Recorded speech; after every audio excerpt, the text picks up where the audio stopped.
그렇죠. 네. 아유, 깜짝이야. 네, 카트 타는 건 뭐 물론 재밌죠. 아주 훌륭한 취미입니다. 그런데 카트뿐 아니라 진정한 재미는 또 이런 어른들의 장난감에서 찾아야 되는 건 아닐까요? 쉐보레 까마로를 이렇게 갖고 왔습니다.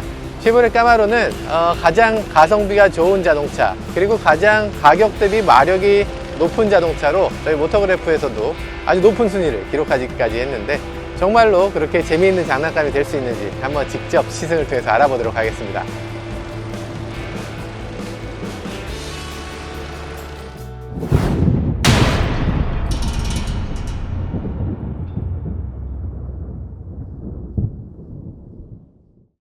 지금 쉐보레 까마로의 디자인은 너무 많이들 보셨을 테니까 더 이상 설명이 필요 없을 것 같아요. 그럼에도 불구하고 한번 볼 수밖에 없는 거는 이 모양이 너무나 아름답게 만들어졌기 때문이죠. 우리가 일상적으로 느낄 수 있는 그런 자동차의 대략적인 그런 외관에서 크게 벗어나 있어서 엑스트라 오디너리라고 할 수 있겠죠. 그리고 굉장히 독특한 그런 디자인을 갖고 있고 그런 프로포션을 갖고 있어요. 뭐 예를 들면 이 창문의 높이라는 건 어느 정도 한계가 있기 마련이잖아요. 제일 넓은 곳이 한 뼘 조금 넘는 정도예요. 제일 좁은 곳은 한 뼘이 안 됩니다. 채 안 되는데 이 안에서 보면 이 백미러가 이렇게 크게 자리 잡고 있어서 이만큼이 사각지대로 나오는 거죠. 뭐 앞유리도 굉장히 작아요. 앞유리도 두 뼘보다 조금 넓은데 이렇게 누워 있어서 실제로 위에 아래 높이를 보면 한 뼘이 거의 될랑말랑 하는 정도의 크기, 굉장히 좁은 윈도우 라인을 보여주고 있고요. 그리고 이 루프가 너무 낮은 거죠. 너무 낮아서 이렇게 뒤로 그대로 이어지고 있기 때문에 뒷좌석 공간은 완전히 포기한 거나 마찬가지라고 볼 수도 있겠어요. 특히나 이렇게 안쪽으로 이렇게 꽉 들어가고 팬더는 또 오버 팬더로 이렇게 굉장히 넓혀놨기 때문에 그 스포츠카로서 굉장히 아름다운 구성을 하고 있습니다. 트렁크 여기다가 뭐 구차하게 여기다가 뭐 파서 뭐 여기다 손잡이 집어 넣을 거야? 나는 그렇게 안 해. 난 여기다 집어 넣는다고 라고 하면서 이렇게 뭐 트렁크 라인에 뭐 굳이 비겁하게 뭐 손을 집어넣게 하고 뭐 그렇게 안 한다고. 어쨌든 그래서 지금 이 안에 짐을 넣으면 짐 넣은 끝에 손을 댈 수가 없어요. 짐이 만약에 작은 게 들어가잖아요. 그럼 저 안에 팔이 닿지 않습니다. 아주 그 묘한 그런 트렁크 구조를 갖고 있어요. 그럼에도 불구하고 속에 짐이 많이 들어갈 수 있는 트렁크 공간입니다. 뭐 골프백 같은 것도 충분히 들어갈 수 있는 정도의 크기예요. 입구는 좁아요. 입구는 좁기 때문에 넣을 때마다 뭔가 좀 IQ를 좀 동원해야 되는, 똑똑한 사람만이 짐을 많이 넣을 수 있는 그런 트렁크 구조입니다. 겨우 요만한데 이만큼이야. 여기까지가 트렁크예요. 그 얘기는 반대로 돌려서 말하면 뒷좌석이 없다는 얘기죠. 뒷좌석에 앉으면 굉장히 좁을 거예요. 지금 이 앞부분의 램프는 이전 세대에 비해서 더욱더 얄쌍하게 바뀌었습니다. 여기 엔진룸 이쪽에 구멍이 뚫려 있어요. 보통 이제 여기 구멍이 뚫려 있어도 멋으로 그냥 뚫려 있는 경우가 많은데, 여기는 지금 구멍이 확실하게 뚫려 있어서 안으로 물이나 뭐 바람이나 다 들어갑니다. 뭐 물론 그 뜨거운 공기가 또 빠져나오기도 하고요. 이게 여기 뚫려 있으면 다운포스가 조금이라도 생기느냐? 예, 조금이라도 생깁니다. 중요한 요소는 뜨거운 공기를 빨리 식히고, 그리고 공기의 흐름을 더 빠르게 하기 위한 것입니다.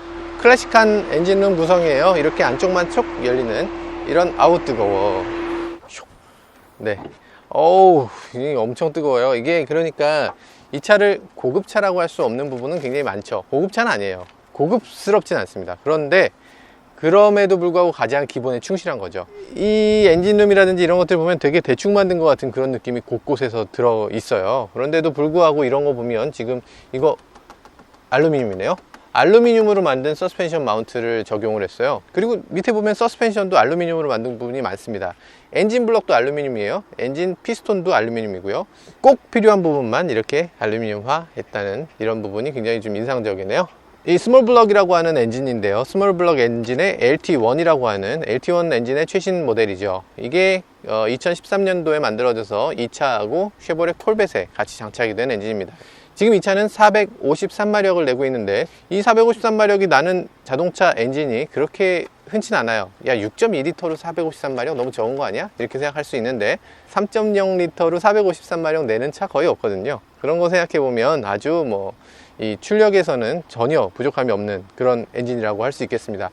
그리고 엔진룸은 그렇게 깔끔하게 만드는 그런 독일차의 그런 디자인하고 굉장히 달라요. 이렇게 막 선이 막 공중으로 막 날아가고 뭐 정리가 하나도 안 된 것 같은 그런 느낌이 들어요. 그나마 엔진 커버는 예쁘네요. 어쨌든 이렇게 막 날아가고 있지만 그게 이거 깔끔하게 하면 자동차가 더 잘 달리냐? 이런 식의 그런 게 바로 이 차의 어떤 매력입니다. 나는 남자차야. 저희 타이어가 사실 이게 그 순정 타이어는 아닙니다. 순정 타이어는 원래 이글 F1인데요. 저희 워터그래프가 촬영을 한다고 하니까 굳이 새 타이어로 바꿔 껴줬어요. 쉐보레 정말 대단한데요. 아무튼 새 타이어를 바꿔 껴준 것까지 좋았는데 순정 타이어를 못 구했다 그럽니다. 그래서 급하게 구한 것이 이제 피렐리 피제로라고 하는데요. 그러다 보니까 약간 특성이 좀 다를 수 있고요. 24540R20이 장착되어 있습니다. 뒤는 지금 27535R20 둘 다 20인치 휠인 건 맞는데요. 근데 뒤쪽이 훨씬 더 큰 타이어가 장착이 되어 있네요. 으짜! 이게 느낌이 완전 색다르네요. 오랫동안 우리나라 자동차 회사 그리고 수입차 그리고 스포츠카는 독일차라는 어떤 등식 같은 게 있었어요. 그러다 보니까 이 시트에 딱 앉았을 때 굉장한 이질감이 느껴집니다. 소파 같아요. 가정집에 있는 그런 소파 같은 그런 아주 푹신푹신한 그런 느낌이 드는 그런 시트입니다. 물론 푹신한 게 나쁘다는 뜻은 아니에요. 푹신한 게 그쪽에선 또 좋겠죠. 오랫동안 장거리 운전할 때 편안하고 이런 것들은 분명히 있을 겁니다. 너무 푹신하다. 너무 푹신해. 그렇게 고급스럽진 않지만 시트가 기본적으로 스포츠 시트의 기본 소양은 다 갖추고 있습니다. 사이드 서포트도 많이 올라와 있고 여기 이런 로고도 굉장히 멋있지 않나요? 이거 뭐 마치 BMW M4를 탈 때나 그렇게 느낄 수 있었던 그런 건데요. 뭐 그런 것도 있네요.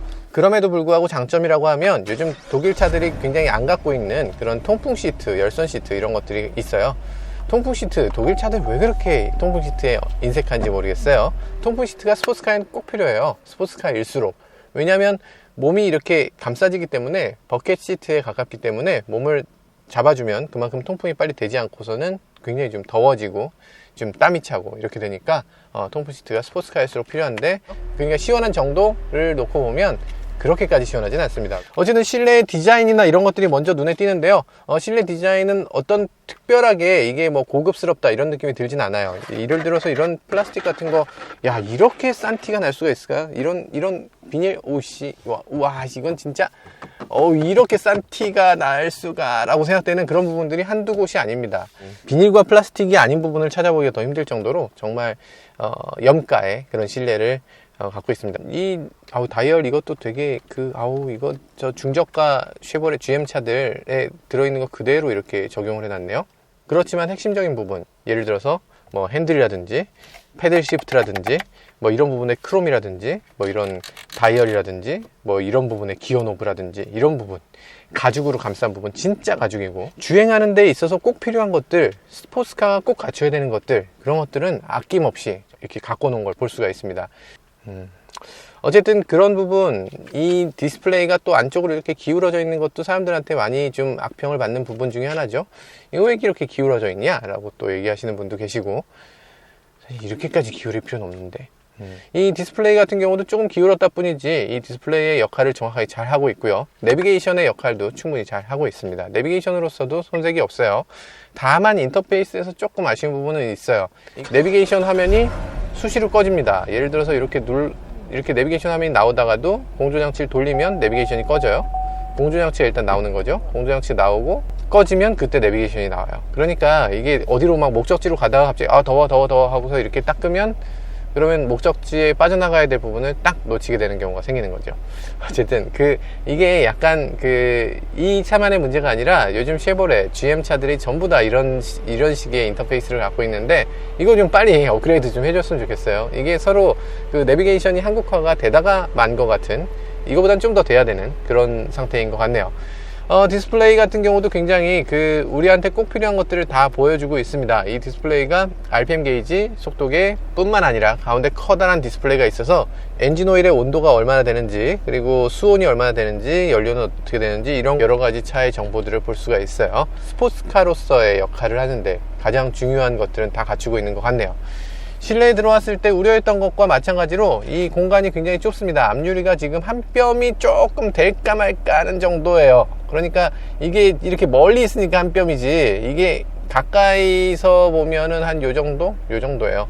한 요 정도 공간에서 지금 앞을 전면을 다 봐야 되는 거거든요. 너무 좁다라는 느낌이 들고요. 너무 좁다.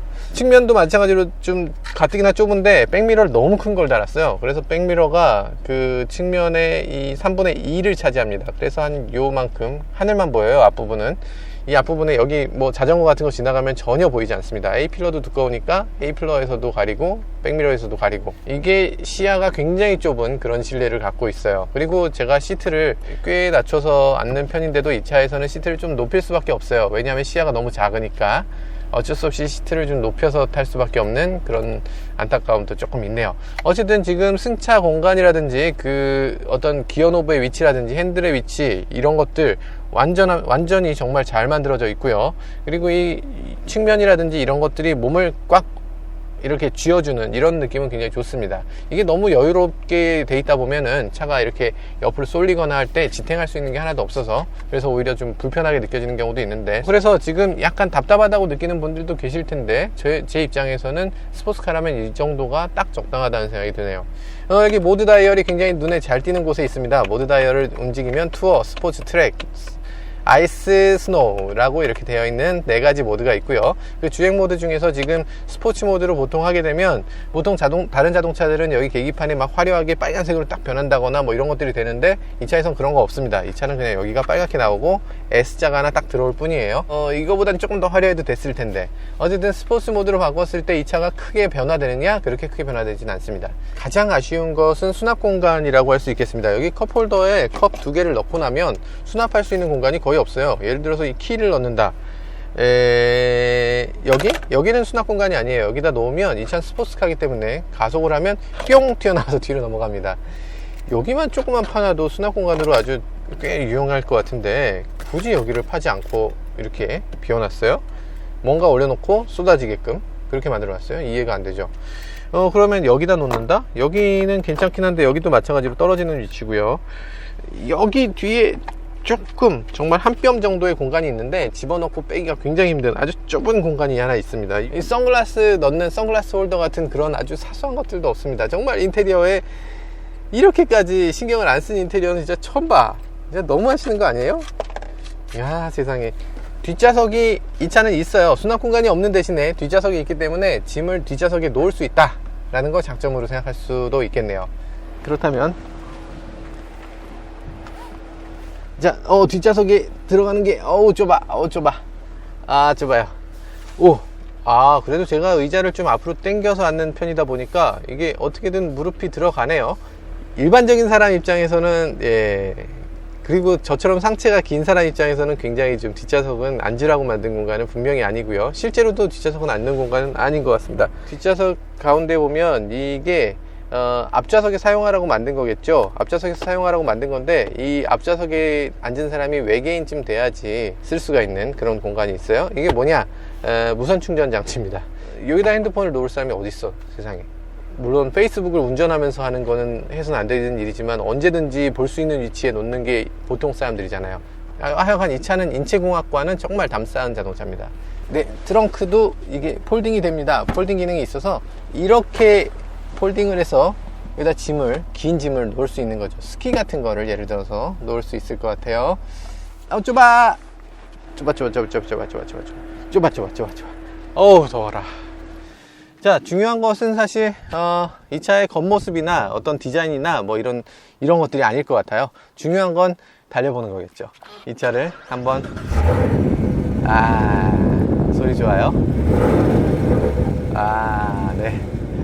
중요한 건 달리는 거겠죠. 한번 직접 달려보도록 하겠습니다.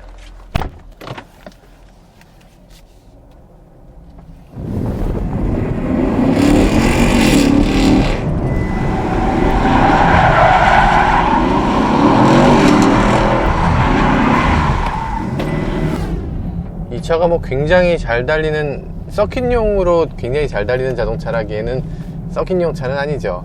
그냥 즐길 수 있는 자동차인데요. 그런 거 치고는 굉장히 마음에 들어요.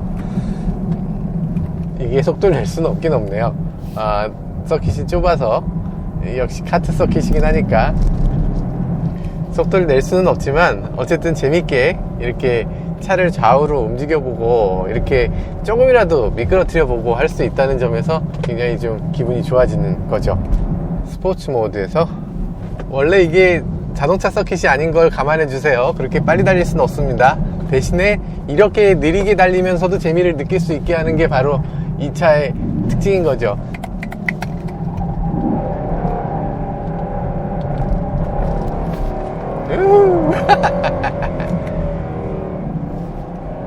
여기가 자이언트 코너라고 하겠어요. 자이언트 코너.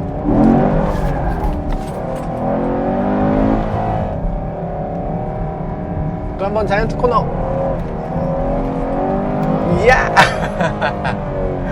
오, 카트 타듯이 타는 게 너무 재밌어. 브레이킹 코너. 우후, 우후, 우후. 좋아. 좋아. 완전 좋아. 모든 코너를 드리프트를 하면서 돌 수 있어요. 우후, 우후. 가속 페달을 조금만 툭 밟으면 바로 뒤가 확 돌아줘요. 드리프트를 평소에 전혀 못하던 사람도 이 차는 바로 드리프트를 시작할 수 있는 그런 아주 환상적인 드리프트 머신입니다. 완전 재밌네요. 네, 이렇게 미끄러뜨리는 거죠. 재밌어, 재밌어, 재밌어. 오, 재밌어. 지금 완전 스핀이 될 수는 없습니다. 스테빌리 컨트롤이라고 해서 완전 스핀을 막아주는 그런 VDC가 있어요. 완전 스핀은 막아주지만 지금 그 드리프트를 할 수 있도록 뒷바퀴를 어느 정도 미끄러뜨려주는 그런 컨트롤이 되고 있어요. 뒷바퀴를 미끄러뜨려주는 컨트롤이 된다는 게 정말 아주 재밌게 차를 탈 수 있는, 그런 차를 날리면서 탈 수 있는 그런 아주 좋은 그런 요소입니다. 정말 재밌네요. 재밌어요. 서킷에서 타는 게. 정말 레이스 서킷을 가는 건 아니잖아요. 정말 레이스 서킷에서 되는 건 아닌데, 그럼에도 불구하고 충분한 재미를 느끼게끔 해줍니다. 차 뒷바퀴를 미끄러뜨리는 걸 어느 정도 허용하고, 그게 이 차의 어떤 재미의 근원인 것 같아요. 네, 까마로 대단하잖아요. 정말 빠르고 이 차보다 2배씩 비싼 자동차하고 비교해도 정말 성능이 손색이 없다는 그런 얘기들도 많이 합니다. 정말 그런지, 그리고 정말 남자들이 장난감으로서 정말 훌륭한 자동차인데, 진정한 남자들의 장난감이라면 바로 이 차죠. 이 차, 포르쉐 박스터입니다. 포르쉐 박스터야말로 진정한 남자들의 장난감이라고 할 수 있을 것 같고요. 그리고 이 차보다 2배나 더 비싼데도 불구하고 BMW M4라든지 포르쉐 박스터라든지 그런 차보다 더 성능이 우수하다는 얘기도 많이 나오는데, 정말 그런지 한번 이 차와 비교를 해보겠습니다. 김민범 기자가 수고해 주겠네요. 스테빌리 트랙 기능을 끄고 TC는 끄고 VDC가 완전히 동작하는 상태로 이렇게 운전을 해보죠. 스테빌리 트랙이라는 기능은 이런 재미를 위한 겁니다. 차가 어느 정도 미끄러지는 그런 재미, 그런 것들을 위한 거죠.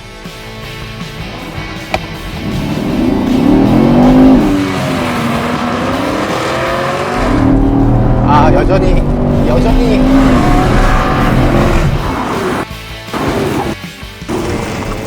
박스터한테 치네요. 박스터한테 이겨버리면 그게 더 이상한 거죠, 사실. 물론 대단히 빨라요. 대단히 빠르고 정말 감동적입니다. 이 가격에 이런 자동차 찾아보기 힘들죠. 근데 그건 그거고 박스터를 이기는 건 아니네요.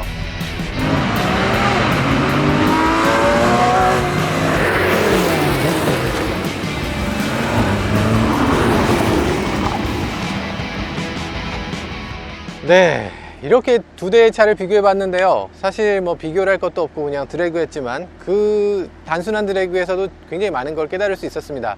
지금 박스터가 달린 자국을 한번 보세요. 아주 깨끗하죠. 아주 깨끗했습니다. 반대로 이 카마로가 달린 자국을 한번 살펴보죠. 타이어가 똑바로 간 경우가 별로 없을 정도로 사방을 이렇게 삐뚤삐뚤하게 이렇게 달리는 걸 볼 수가 있네요.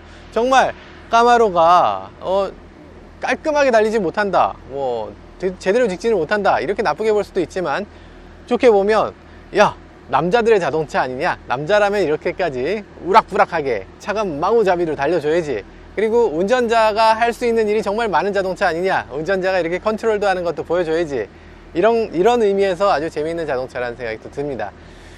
박스터는 아주 좀 얄밉죠. 얄밉게 빨리 달렸는데 까마로는 조금은 느렸을지 몰라도 운전자에게 조금 더 짜릿하고 좀 더 공포감까지 이렇게 주는 그런 아주 재밌는 자동차라는 생각도 듭니다. 어쨌든 둘 다 저한테는 아주 재밌는 장난감이네요.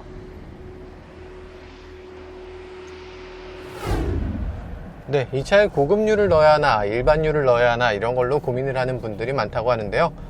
표기가 조금 애매하게 되어 있어서 그래요. 그래서 저희는 일단 일반유를 넣어봤습니다. 뭐 물론 이 차는 고급유를 권장하고 있긴 하지만 일반유도 문제가 없다는 게 이쪽 그 GM 쪽의 설명입니다. 일반유를 넣게 됐을 때의 어떤 출력 저하 같은 게 있을 수가 있는데, 그 출력 저하는 뭐 많이 쳐봐야 3% 이내라고 하네요. 어쨌든 이 자유로를 달릴 때 이 차에서 살펴볼 수 있는 것은 굉장히 속도감 같은 게 별로 느껴지지 않는다는 거예요. 아주 낮은 속도에서도 꽤 빠른 속도로 느껴지는데, 의외로 반대로 아주 빠른 속도에서도 그렇게 빠른 속도로 느껴지지 않는 게 이 차의 어떤 특징입니다. 정말 빠르게 달리지 않을까 하는 그런 긴장을 항상 하고 있어야 돼요. 자신도 모르게 너무 빨리 달리게 되는 경우가 있으니까요. 크루즈 컨트롤은 있긴 해요. 있긴 한데 이게 어댑티브가 아니라서 실제 우리나라에서 사용할 일은 거의 없어 보이네요. 이 차에는 브렘보 브레이크가 장착되어 있는데요. 브렘보 제 브레이크 우리나라에서도 많이 사용합니다. 뭐 제네시스 코페라든지 그런 차들이 브렘보를 껴서 많은 사람들한테 호평을 받았죠.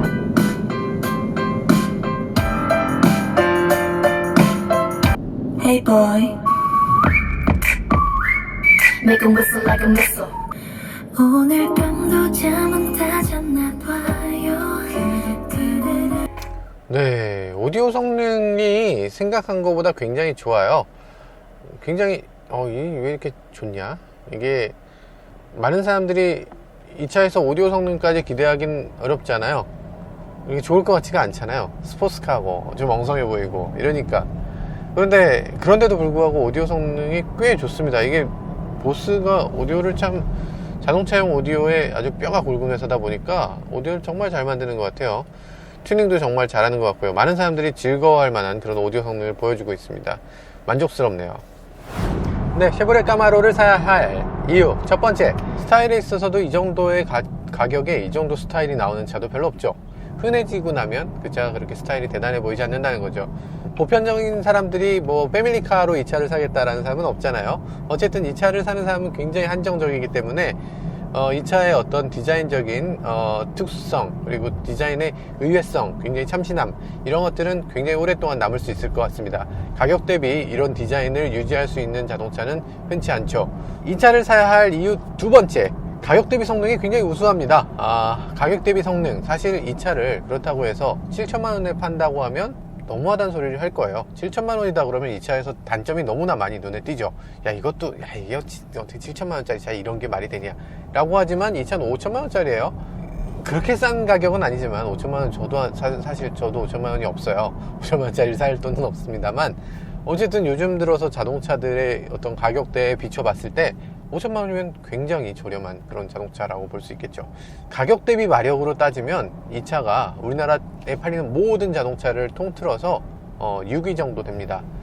300마력이 넘는 차 중에는 1위죠.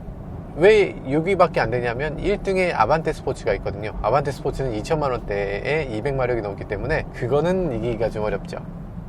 453마력이라고 하면 굉장한 출력이죠. 그 굉장한 출력을 다 풀어낼 수가 없어요. 다 풀어낼 수 없고요. 그런데 가속해보면 굉장히 놀랍게도 이 차는 천둥 소리가 납니다.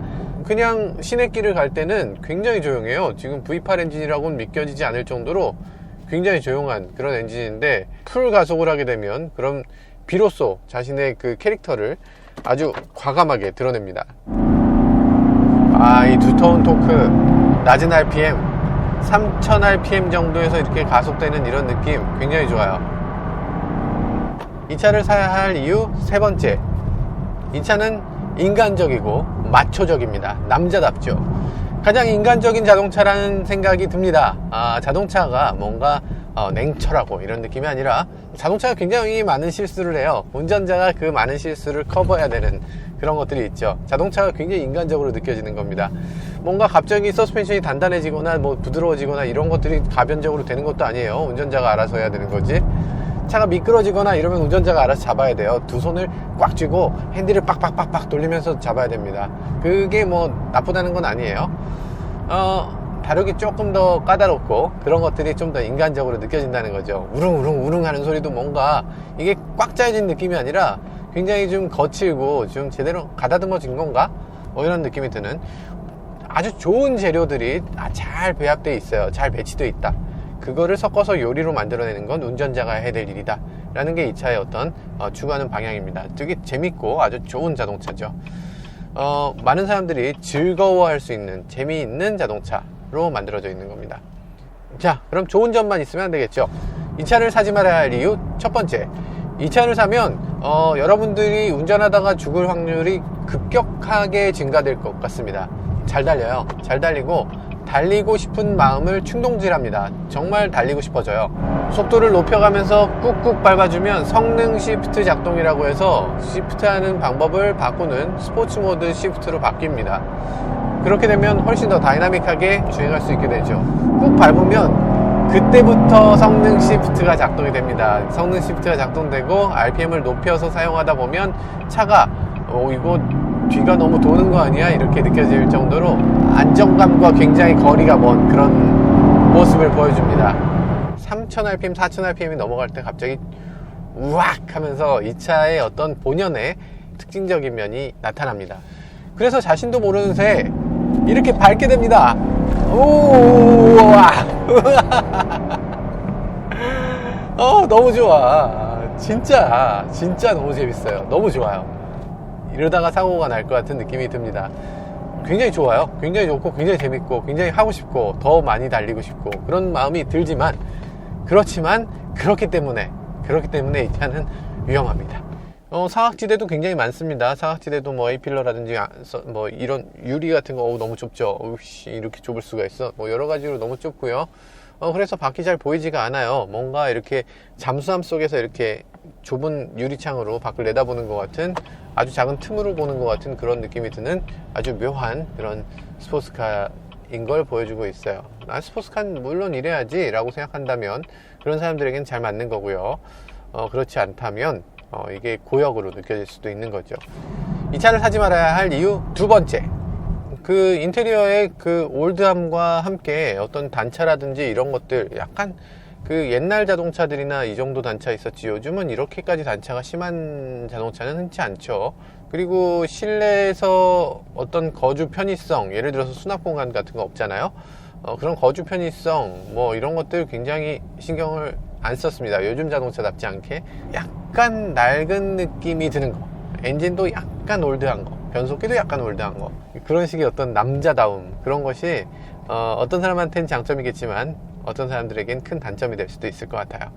연비에 있어서는 우려했던 것처럼 나쁘진 않습니다. 연비가 지금 뭐 아주 최악의 조건으로 운전을 했는데 연비가 한 6 정도가 나와요. 제가 운전하는 형태로 했을 때 6이 나온다면 평소에 조금만 잘한다면 8도 나올 수 있을 것 같아요. 연비가 나쁘지 않습니다. 지금 제네시스 저희가 몰고 있는데 3.3, 제네시스 3.3하고 비슷한 정도의 연비 수준을 보여주고 있습니다. 오히려 더 좋은 것 같네요, 제네시스보다. 네, 나쁜 점 3가지를 다 뽑아보려고 했는데 2가지 정도의 나쁜 점이 있고요. 3가지를 다 꼽기가 어렵네요. 나머지는 어쨌든 뭔가 누가 봐도 단점이라고 생각되는 그런 부분을 다 감수하고 이 차를 사는 사람만 이 차를 구입할 수 있는 거고요. 그런 사람들에게는 이런 것들이 단점이 아니라 오히려 장점으로 느껴지겠죠.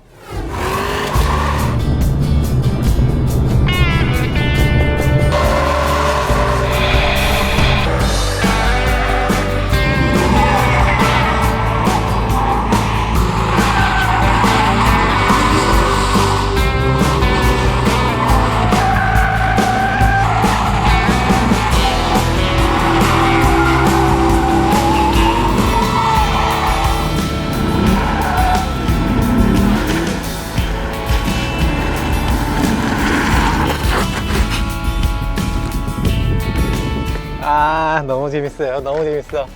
네, 지금까지 쉐보레 까마로를 시승해 봤는데요. 네, 까마로라는 자동차 정말 제가 가격 대비 성능이 좋은 자동차라고 말씀드렸던가요?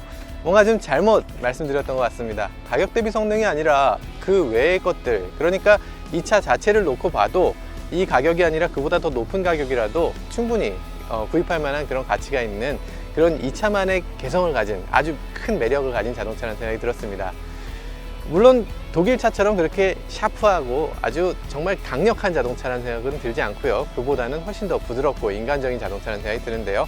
그 자체로서 아주 큰 매력이라는 생각이 들었습니다. 지금까지 모터그래프 김한용 기자였습니다.